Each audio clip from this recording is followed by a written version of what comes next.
I think it's working, yeah, thank you.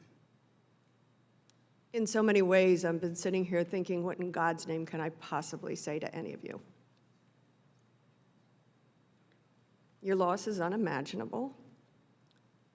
You so generously say you don't want any other parent to go through this same hell. And we're here for that same purpose, I will say that. We want to learn. We want to understand. We want accountability. We want the facts and the truth. It's been pointed out that I'm a Democrat sitting here, but I'm not alone. Democrats want answers too. This was a grievous end to a 20-year war that represented so much pain and sacrifice for families. You think of it, some of your children and their kids, they're our kids too, 20 years old as the war, only 20 years old. So please, please know that in my heart, and I know I'm not alone, we know you deserve the truth. It's really at my core, in my job, I believe we all deserve the truth. I don't see this as a political game. I see this as life and death. And much more importantly, it is about service to country. What your children did, who they are and were, what they stood for and continue to stand for as we say their names over and over again, is the very best of us. I never served in the military.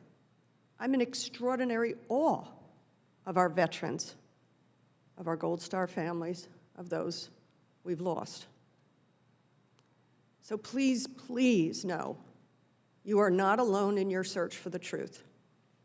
Chairman McCall, after our set of hearings, I have spoken with the administration directly about the truth and the gathering of the facts and making sure there is accountability for what happened, for the chaos at the end of this war, at the withdrawal at Abbey Gate, to better understand it for the very purpose that we never go through it again, but certainly to honor what you are here doing. So I have very little to ask because you've been so abundantly clear, but I guess I do want to reflect to you your losses, your extraordinary losses, in some cases 2 children,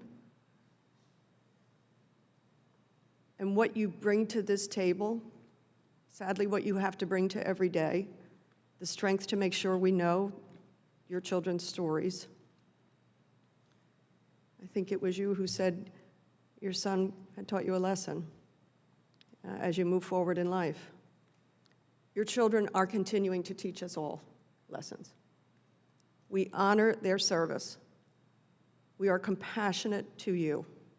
And I say that not as a Democrat or as a politician or as a member of Congress, but as an American. We honor you. And I think in the little bit of time I have left, in each one of your sons and daughters, you talked about their drive, their absolute commitment to service, so that America better understands where does that come from in a young person. Maybe a couple of you might offer to me and to really those who are watching, where does that passion for service come from? Would anyone like to tell me about that? I would like to come forward on that. We taught Ryan to make a difference.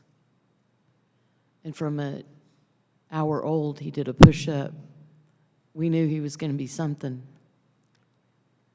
So all I can say is that Ryan fulfilled our family's wishes to finish well and to make a difference. Thank you. Mark?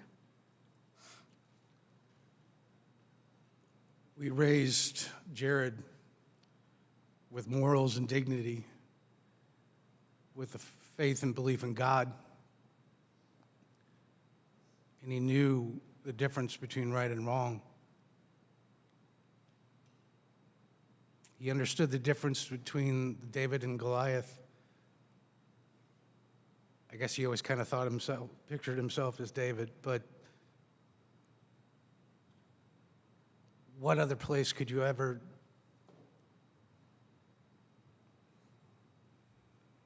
take that mentality and live it out to its fullest than well, I was going to say Marine Corps, but military in general. So that's why he went that direction. I know my time has expired. Was there anyone else who wanted to speak to the question of service? Coral? I work really fast. I raise my son with values, and I teach him to love. And I think that he did it well until the last minute. And that's why he was that person, because he loves and he respects. Thank you very much. I yield back.